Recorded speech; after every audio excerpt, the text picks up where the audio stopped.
When I went to Guyana after a big Arapaima, I ended up fly fishing. Now, when most people think about a fishing fly, they think about something like that. Now, as Crocodile Dundee might have said, you call that a fly? This is a fly. And actually, this one isn't designed to mimic any kind of insect. This actually impersonates a small fish, specifically a peacock bass, which has these very distinctive vertical bars, which we've made here with a marker pen. So bearing in mind that that is mimicking a fish, I shouldn't have been too surprised perhaps when this huge fish, bigger than me, actually grabbed hold of that.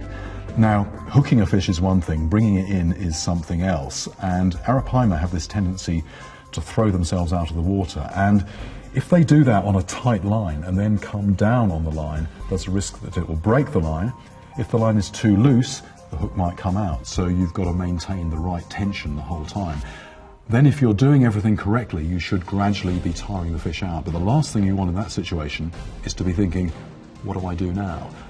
You should always have a plan. Every time I go fishing, I always take a moment to think, what do I do when I actually hook a massive fish? If I'm beside a river, one option might be jumping in the river if it heads off downstream, but is it safe to do so?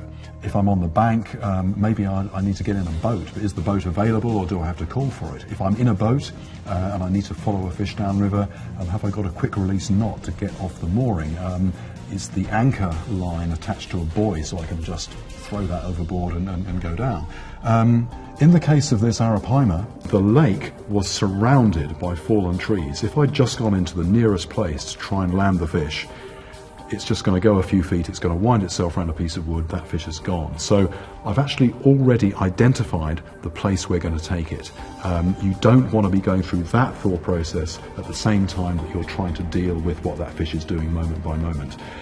So if you haven't thought things through, there's every possibility that that fish that you've worked so hard to hook is going to be gone at the last moment.